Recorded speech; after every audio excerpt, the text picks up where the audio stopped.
you can't find a replacement for porn externally. You have to understand why you were reaching for it to begin with.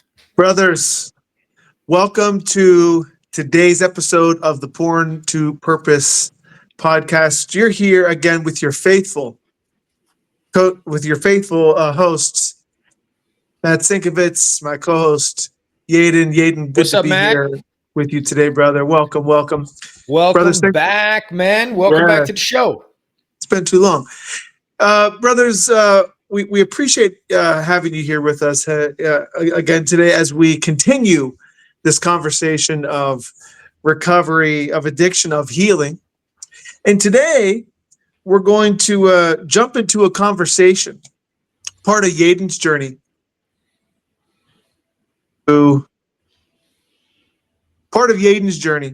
as it relates to a story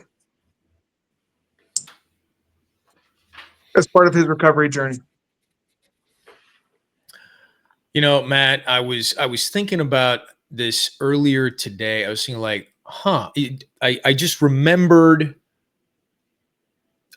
circumstances that are almost 20 years old. So I'm 44, turning 45 in September, and it popped back into my head at age, let's see, I got married when I was 27. So this was either maybe 28, 29, living in El Paso, in our house. I can't remember if we had children yet. My son was born when I was 27. So I was married at 25. Yeah. So almost 20 years ago, right? It's all coming back to me now. Just like the song. It's all coming back to me now. And the backstory is, before my wife and I got married, we were raised in the church. I was a full-time youth minister when we got married. I was in salaried full-time ministry, working with high school kids, working with middle school kids. And I was still stuck in this addiction to porn.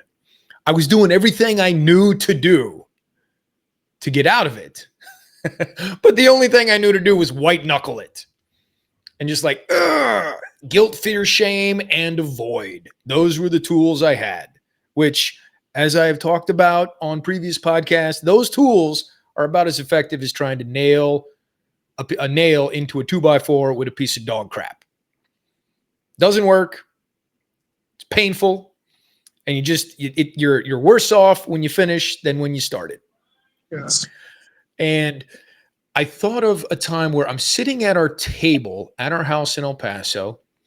And so before we got married, we had a conversation like, but you should probably know this, wife or fiance, I've struggled with pornography.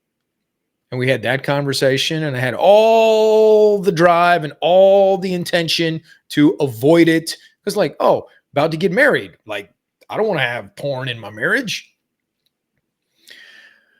Spoiler alert. There was porn in my marriage, right? I could not, I didn't have the tools to get away from it. But one of the things that I did was I got this video game on my laptop. I downloaded this video game, I don't know, $5-10 or something, which back then on a youth ministry side, I was like, man, spend $10 on a video game. I don't know if I can afford this, but I did anyway. And it was this kind of, shoot 'em game where you're a character in the middle of this dungeon and all these enemies come in from different doors and you get weapons and you just are shooting them and you're trying to survive wave after wave of enemies coming at you. Your weapons can get upgraded. The flamethrower was the most powerful weapon, like a shotgun blast flamethrower, decimating enemies. And I would play the game. And I got the game. I explained to my wife one time, she's like, why are you playing a video game? Like, you're a grown ass man. Okay. I really wasn't a grown ass man. I was like 26.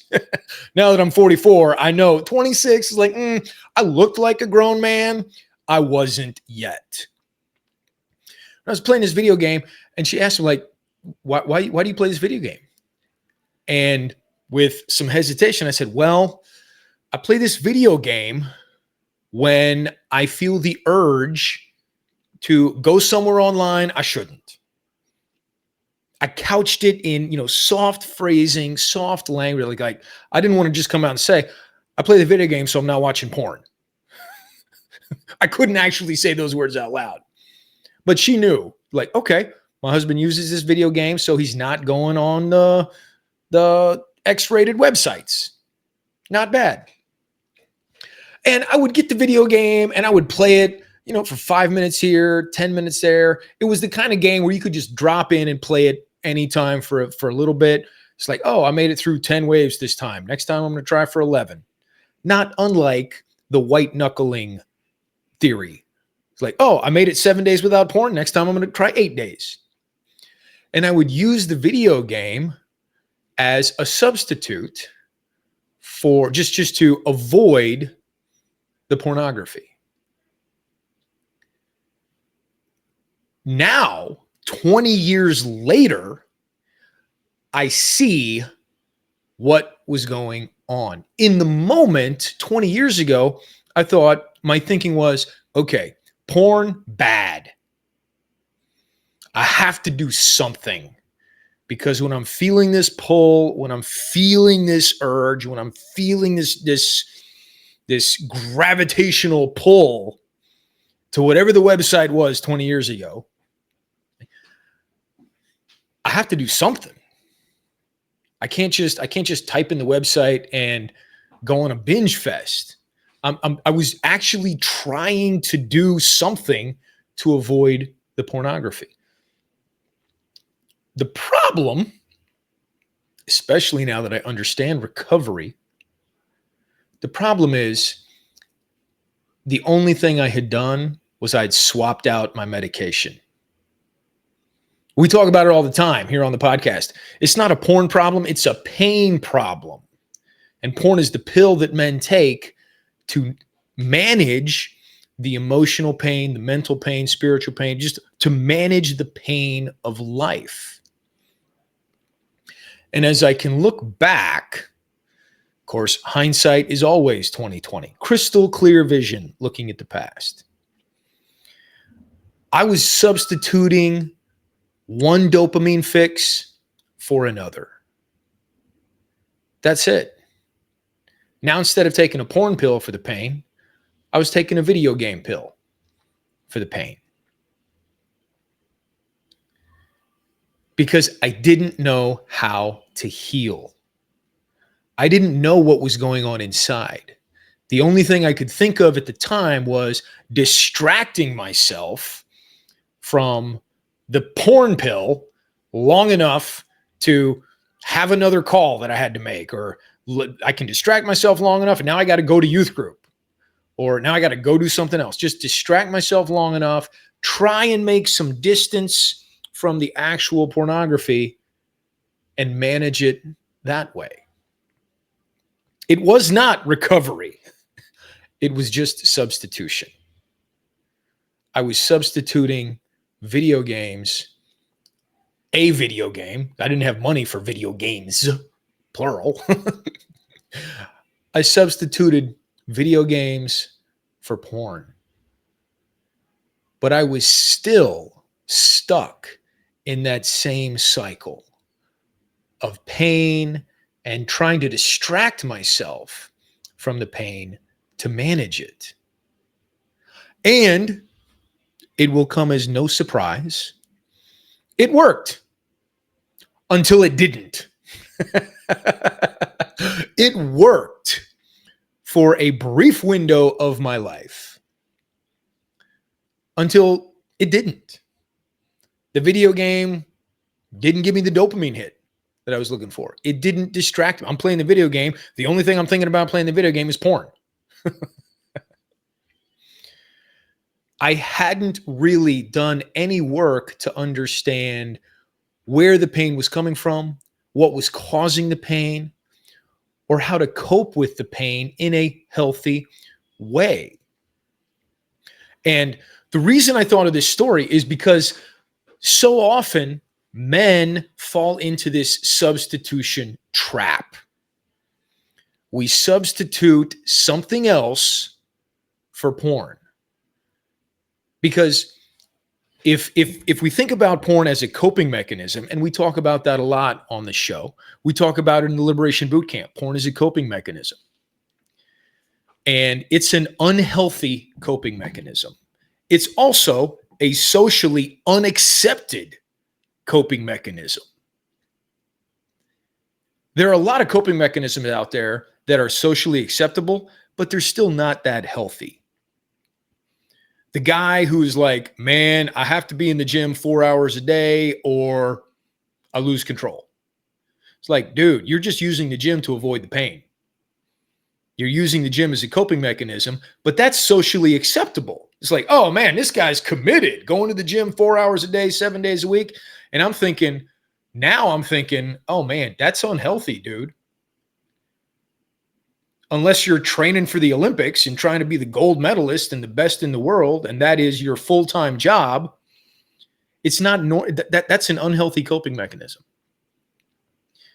So for me, I traded out one unhealthy coping mechanism of porn that was socially unacceptable to a slightly more socially acceptable. Like I could play a video game in the middle of youth group. Well, I couldn't really because that's my job. I need to be working. I could play the video game in my office. I could play the video game at my house. It wasn't embarrassing or stigmatized if somebody sees me playing this little dinky video game for 10 minutes. Where like I'm not gonna fire up Pornhub when my wife is in the kitchen and I'm at the kitchen table. That's not accepted. But when I think about what was going on, the only thing I was doing was substituting one coping mechanism that's unhealthy, porn, for another coping mechanism that was equally unhealthy, but more socially accepted. And how many times do men fall into that same trap? I know we were talking earlier before we went live, like, what was one of the things in your recovery, in your, journey to recovery? What was one of your substitutions? Yeah, and this is a great story, and I relate to it a lot. It definitely hits home for me. And I actually have two kind of examples in my life where this I kind of see this pattern or this tendency as part of my recovery journey. Now, the first I'll mention is back the last time I was in a real long-term committed relationship. There's a lot of sexual activity. Actually, my past couple relationships, strong emphasis on sexual activity, very sexually charged. And this was also, these couple relationships were also taking place at the time that I was beginning my recovery journey. And so I was doing the work around recovery. And at the same time, I was in a couple of these relationships, which spanned, I would say 3 years or something like that total. And during the period that I was in these relationships, the pornography use significantly dropped off, almost to non-existent. Yeah. Now, I was doing my recovery work at the time, but because I was doing my recovery work and I was also in these relationships, I think I kind of fooled myself, and I really took my foot off the gas, and I wasn't really as focused on my recovery the way that that probably would have been good for me. So the pornography use dropped off, but the sexual activity increased. And while porn is a sexual thing, I think one of the things we've identified in this community is that porn is not just about sex. Yeah. Right? It's a myth that we tell ourselves as men. It's like, porn is sex. Right. But the real root of porn is not about sex for why men get addicted to it. Right. So I was meeting these needs and I was scratching this itch and I was sexually satiated. But then what happened whenever I was no longer in these relationships and I was actually found myself in a place of being like having a broken heart and being really actually struggling after my last one, right?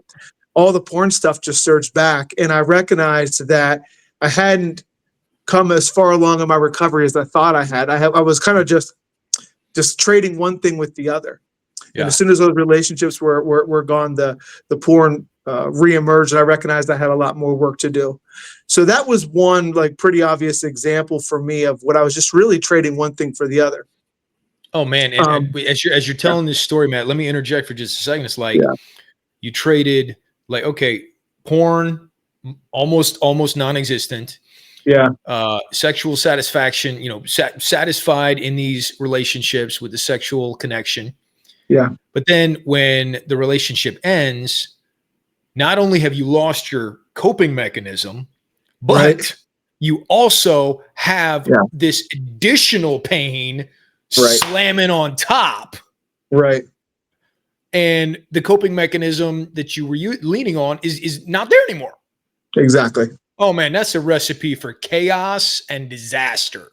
It was like, it was like both sides were creeping in on me. The pain of having lost the relationship and the pressure and this seduction of pornography and still, having work to do internally. So that's my first example. And what I also just want to throw in there is I gotta make the strong correlation between what you're sharing here and my food journey. The more work I've done around recovery, the more it's become glaringly obvious that I think my primary addiction is actually food. And food is particularly tricky because you want to talk about socially acceptable. Oh, right? Man. It's necessary. Let's go to Golden Corral. That's right, man. It's necessary, and it can easily be just swept right under the rug, and it's easy to hide. And my cupboards are full of food, and I can drive down the road and do it, and we do it for social events. So for me, and so as I've done my work around pornography and I've done my work around recovery for these past 6 years or so, I've been noticing more and more the commonality for me between the emotional connection with food and the emotional connection with porn. And what I notice is if porn's not an option, then food is a good substitute just to sedate. And in many cases, food is my even my primary, go-to. So and whenever I do something like fast, for instance, or the food is not available, man, do all the emotions surface, and I really begin to get clarity on all this emotional turmoil that's going on unresolved underneath the surface because I've been sedating with either food or porn. So I relate big time. I would even offer that food is even more insidious because our current culture, having an unhealthy relationship with food is not socially stigmatized at all. Right. In fact, if somebody points out like, hey, I think you might have an unhealthy relationship with food, that person is stigmatized. Right. It's like, hey, and let me be real clear. I understand there are some medical situations where somebody can't control what they, honestly, we have pretty limited control over our bodies, if I'm being honest. Yeah. There's only so much we can do. And I get it. I used to be a health coach helping people lose weight. And some people had medical situations where they just weren't going to lose weight. Didn't matter what calorie deficit they were in. But as a culture with food, the person who points out, hey, maybe eating 5,000 calories 3 times a day might not be good for you, that person is ostracized. Not the person who's struggling with the unhealthy relationship with food. They are almost celebrated for who they are. It's very insidious. We're probably going to get a lot of comments on this episode now that I'm saying this stuff out loud. I hope this lands well. I'm not trying to shame anybody. We all know shame doesn't work. That's not my point. I used to be really big. Matt used to be, Matt and I have our own food journeys that we're on. And I really appreciate and applaud you for bringing that to the light, substituting food for porn. Because you have to eat to survive.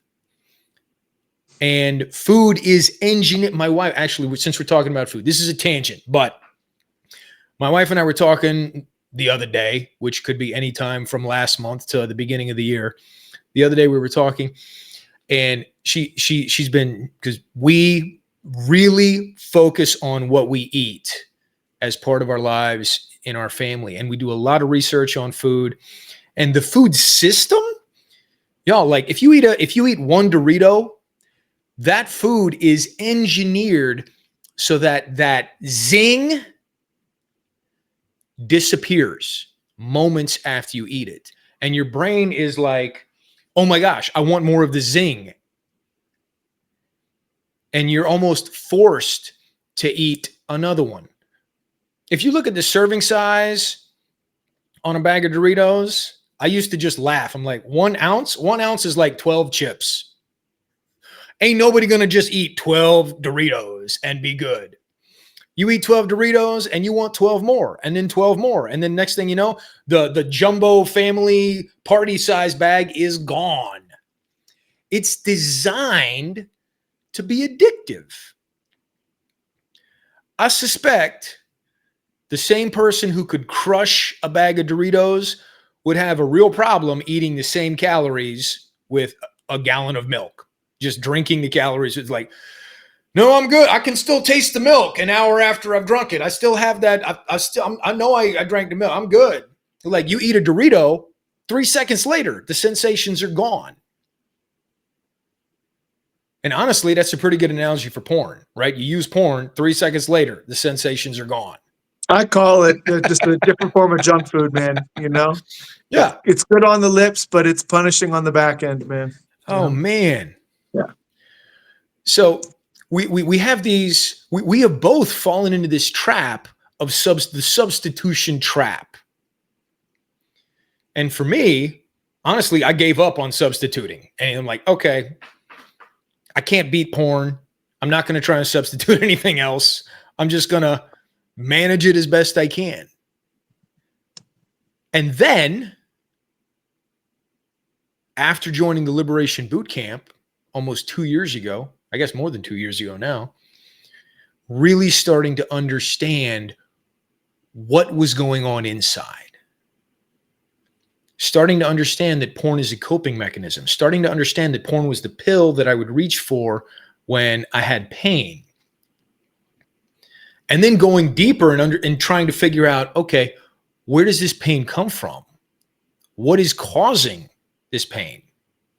What are these emotional bruises that I have when life bumps into me? I'm like, oh man, I don't want to feel like this. And the recovery for me really started when I started doing the work, building the awareness through the curriculum in the boot camp, the 6-month program. We're like, oh, this is where my addiction came from. This is why I'm reaching for porn as a pain pill. And slowly making progress in figuring out, what can I reach for instead of porn to cope with this pain? What's really going on inside? I mean, we talk about it regularly. The HALT acronym: hungry, angry, lonely, tired. What's really going on? You know what? I'm lonely. I need connection right now. That's where this pain is coming from. How can I connect in a healthy way? I'm angry. I'm emotionally riled up. How can I manage these emotions? How can I navigate these emotions with grace and peace instead of just letting them overwhelm me and reacting and reaching for my pain pill? Choosing a new activity to meet my needs with health and strength and peace instead of just the old go-to. It's like, oh, not feeling good, I'm going to take a pill.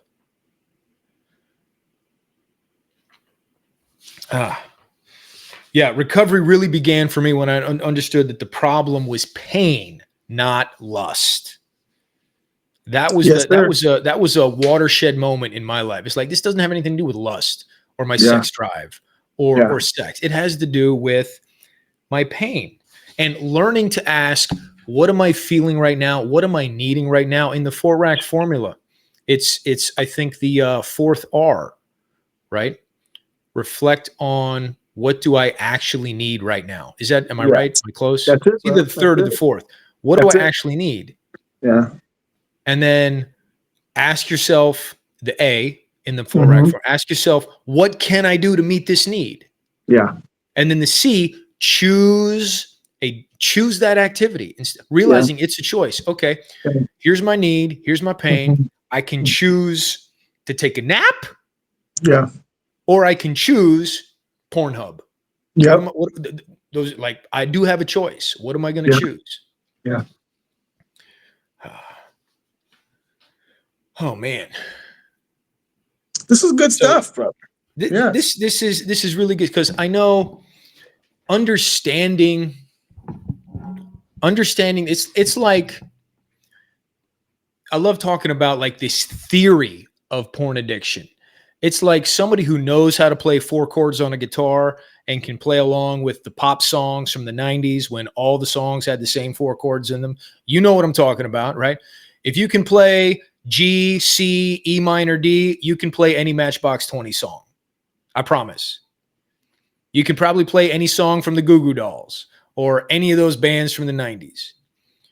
But if you don't understand why those chords work together, you don't really play guitar. You just know a couple songs.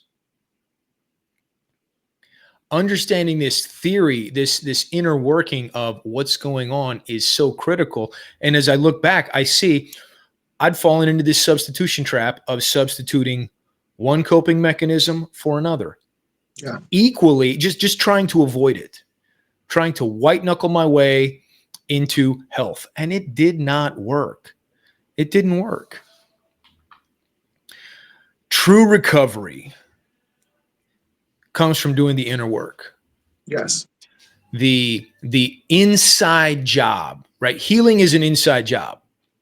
Understanding that I'm responsible for my own emotions. I get to choose how to respond when I'm in pain. I get to choose activities that are going to be life-giving instead of soul-crushing. Because none of those pills work. None of those pills work. That dude who goes to the gym 4 hours a day, what happens when he gets injured? He just lost his coping mechanism. And now he's spiraling out of control. The guy who uses video games, what happens when the internet's down? Spirals out of control. You talked about it with your relationship. Your relationship ended. Boom. That, like, I don't have access to that pill anymore. Spiraling out of control. The video game that I played, it's like that pill lost its effectiveness and I started spiraling. Real recovery starts when you stop running. You can't find a replacement for porn externally. You have to understand why you were reaching for it to begin with. That's really the core of what we're talking about today. You can't just substitute another unhealthy coping mechanism for porn. You have to do the work on the inside. And as we talk about all the time, man, it is, I don't like to say anything's impossible, but my own experience has shown me real recovery. It may not be impossible in isolation, but it's very close to impossible in isolation.